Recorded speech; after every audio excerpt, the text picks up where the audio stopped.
Hello class 9th। आज के इस वीडियो में हम आपके बीहाइव्स की जो आपकी लिटरेचर की बुक है बीहाइव्स, उसमें से एक पोएम पढ़ने वाले हैं। पोएम का नाम है रेन ऑन द रूफ और इसको लिखा है कोट्स किनी ने और बहुत ही सुंदर पोएम है। ये पोएम जो है वो एक नॉस्टैल्जिक इफ़ेक्ट देती है। अब नॉस्टैल्जिक इफ़ेक्ट क्या होता है? पुरानी यादें, ओल्ड मेमोरीज हमारी। इस पोएम को पढ़ाने का मेन मतलब है नॉस्टैल्जिक इफ़ेक्ट इसमें है और इसका मतलब नॉस्टैल्जिक मतलब हमारी ओल्ड मेमोरीज, हमारी किस तरह से रेन के साथ साथ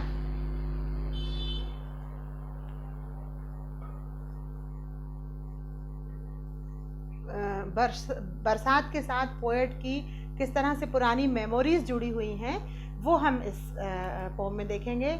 थोड़ी सी पोएम लेंदी है, मैंने एक इसका स्टैंजा लिखा है। Let's learn this, then we will read the next stanza from the book. So वैसे भी जब रेनी सीजन होता है तो it's very good to feel rain around us. बच्चों, विशेष तौर पर बच्चे बहुत एंजॉय करते हैं। कहीं पर गरम भजिए पकोड़े बनते हैं तो कहीं पर लोग भुने हुए चने खाना पसंद करते हैं और कई लोग बैठ कर के रेन को बड़ा एंजॉय करते हैं। और रेन की जो साउंड आती है जब छत के ऊपर वो साउंड पड़ती है, ज़मीन पर पड़ती है, तो वो जो खुशबू होती है वहाँ की मिट्टी की, वो बहुत सुंदर बहुत ही मन को मोह लेती है। मतलब कुल मिला के जो ये प्रकृति का सॉन्ग है, एक तरह से जो इफ़ेक्ट होता है, आवाज़ आती है, वो पोएट कहते हैं कि वो बहुत ही अच्छी लगती है। और वो ये जो रेन है ये उनकी मेमोरीज से भी जुड़ी हुई है। तो आइए देखते हैं कैसे पोएट की मेमोरीज जुड़ी हुई हैं रेनी सीजन से। तो the first stanza, when the humid shadow hover. Humid मतलब नम, जिसमें आर्द्रता होती है, गीलापन। तो बादल कैसे होते हैं? काले होते हैं। और जब बादल बरसने वाले होते हैं तो कैसे हो जाते हैं? काले काले हो जाते हैं और अंधेरा छा जाता है ना। तो when the humid shadows hover, shadows मतलब परछाइयाँ, ह्यूमिड मतलब नम। जब नम परछाइयाँ, होवर मतलब कवर कर लेना। I am writing here the meaning. Hover means cover, humid मतलब इंग्लिश में यदि हम देखें तो वेट होगा, या फिर हिंदी में यदि आप इसको याद रखना चाहें तो नम। क्या कवर कर लेते हैं? परछाइयाँ। नम परछाइयाँ क्या कवर कर लेती हैं? वैन यानी जब जब नम परछाइयाँ कवर कर लेती हैं over all the starry spheres, सभी स्टैरी स्फीयर्स को मतलब पूरे आसमान को जब नम परछाइयाँ कवर कर लेती हैं। एंड मेलांकोली, मेलांकोली मतलब उदासी, इन द मेलांकोली डार्कनेस, जो अंधेरे रूपी जो उदासी है, जेंटली वीप्स इन रेनी टीयर्स, और जो अंधेरे रूपी उदासी है वो धीरे धीरे आंसुओं के रूप में बरसने लगती है। बहुत ही सुंदर कंपैरिजन किया है यहाँ पर वर्षा ऋतु का, कि जब शैडोज नम परछाइयाँ जब पूरे आसमान को कवर कर लेती हैं, ढक लेती हैं, और डार्कनेस जब अंधेरा हो जाता है और उस अंधेरे की जो उदासी है, मेलांकोली मतलब उदासी, अंधेरे की उदासी किस रूप में निकल रही है? जेंटली वीप्स इन रेनी टीयर्स, और बरसात के रूप में, टीयर्स के रूप में वो अंधेरे की उदासी जो है वो निकल रही है। What a bliss to press the pillow. अब यहाँ पर वो कहते हैं कि जब बारिश हो रही है तो what a bliss to press the pillow. Pillow means तकिया, तकिए को प्रेस करके हम बैठे हैं। Of a cottage chamber bed, और अपने बेड में हम तकिए को लेकर के प्रेस करके बैठे हैं। And lie listening to the patter, और वो जो पैटर पैटर आवाज़ आ रही है बारिश होने की, उसको हम लेट करके हम उसको लिसनिंग मतलब सुन रहे हैं। Of the soft rain overhead, और ऊपर जो रूफ के ऊपर जो रेन गिर रही है उसको हम सुन रहे हैं। तो ये हमारे फर्स्ट स्टैंजा का एक्सप्लेनेशन है। बहुत ही सुंदर। पोएट अभी यहाँ पर वर्षा को इमेजिन कर रहा है और वो ये सारी चीज़ें वो वर्षा से जोड़ रहा है और वो बता रहा है कि कैसे वर्षा स्टार्ट होती है और कैसे वो आनंददायी क्षणों में बदल जाती है। अब यहाँ पर मैंने लास्ट पोएम में बताया था एलिट्रेशन, तो इसको इस पोएम में हम बहुत अच्छे से सीख सकते हैं कि व्हाट इज़ एलिट्रेशन। एलिट्रेशन मैंने बताया था कि it is a repetition of consonant sound. Repetition of consonant sound को हम एलिट्रेशन कहते हैं। पोम में देखिए देखिए यू स्टेरी और स्फीयर्स, एस एस रिपीट हो रहा है। यहाँ देखिए press, pillow, P P sound repeat हो रहा है। यहाँ पर कॉटेज, चैम्बर, सी सी साउंड रिपीट हो रहा है। लाई, लिसनिंग, एल रिपीट हो रहा है, एल साउंड। और बस यहाँ पर इतने। तो यहाँ से हम देख सकते हैं एलिट्रेशन काय काय में है। और ये आप लोग आने वाली पोम में आप खुद इसको ढूंढिए, स्टेरी स्फीयर्स, ठीक है ना। एस साउंड है, कॉन्सोनेंट साउंड है, इसलिए यहाँ पर एलिट्रेशन है।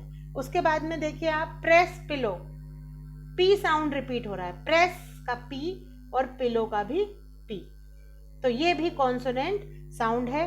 कॉटेज और चैम्बर, सी, सी भी कॉन्सोनेंट है, सी का कॉटेज का सी और चैम्बर का भी सी, ये क्या है हमारा, ये भी हमारा कॉन्सोनेंट साउंड है। अगले में देखिए लाई और लिसनिंग, तो लाई और लिसनिंग मतलब ये भी एल का कॉन्सोनेंट साउंड है। और इन सब में क्या आ रहा है, एलिट्रेशन आ रहा है। और नेक्स्ट स्टेंजा हम इसमें देखते हैं हमारी बुक में। नेक्स्ट स्टेंजा में क्या हो रहा है, every tinkle on the shingles has an echo in the heart and 1,000 dreamy fancies into busy being start and 1,000 recollections weave their air threads into woof and I listen to the patter of the rain upon the roof। और अगले stanza में भी poet ने बताया है कि every tinkle on the shingles, tinkle मतलब sound of ringing, sound of bell या कुछ भी आप समझे। और कैसी आवाज़ आती है जब वो रेक्टेंगुलर जो टाइल्स रूपी वुडन टाइल्स जो छत पे लगी हुई हैं उनको बोलते हैं शिंगल्स, उनके ऊपर वो जब टिंकल यानी वो बूंदें पड़ती हैं। Has an echo in the heart, और हार्ट में एक इको साउंड प्रोड्यूस होता है, गूंज होती है। एंड 1,000 ड्रीमी फैंसीज, और हजारों हजारों हमको फैंसीज मतलब हम कल्पना करते हैं। And 1,000 recollections weave their air threads into woof. Woof का मतलब होता है जब धागों का ताना बाना बुना जाता है, उसी प्रकार से जब रेनफॉल होती है तो मन के अंदर विचारों का ताना बाना भी चलता है। As I listen to the patter of the rain upon the roof, और जैसे जैसे मैं उस रूफ के ऊपर रेन को गिरता हुआ महसूस करता हूँ वैसे वैसे वैसे मेरे विचार जो हैं वो ताना बाना बुनने लगते हैं। लास्ट स्टेंजा हम देख रहे हैं, now in memory comes my mother. अब पोएट जो है अपनी ओल्ड मेमोरीज की तरफ जाता है कि अब मेरी मेमोरी में कौन आ रही है, मेरी मदर आती है। As she used in years agone, और जैसे वो पहले बीते गए दिनों में वो जब भी मेरे ड्रीम में मेरे यादों में आती थी वैसे ही वो आती है। To regard the darling dreamers, और रिगार्ड मतलब रेस्पेक्ट, प्यार, उनको डार्लिंग ड्रीमर्स मतलब हम बच्चों को वो ध्यान रखने, हमारा केयर करने के लिए आती है।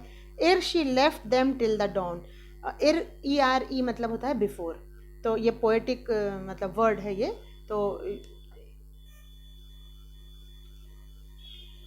She left them till the dawn, क्योंकि अब वो सोने से पहले हम लोगों को देखने आती है कि हम लोग ठीक से सोए हुए हैं या नहीं, हमने ठीक से ओढ़ा है कि नहीं, क्योंकि अब वो डॉन तक मतलब सुबह तक वो हमारे पास नहीं आने वाली।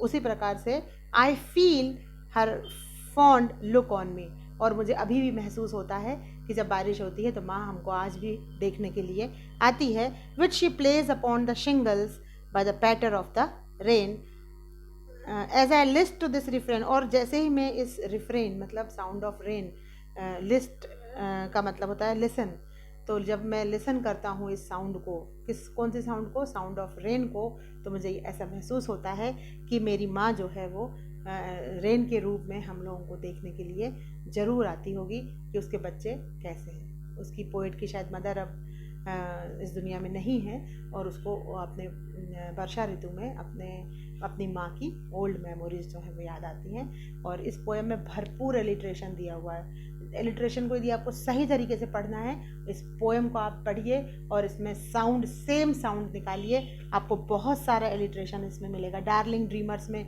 डी साउंड आ रहा है, उसके बाद में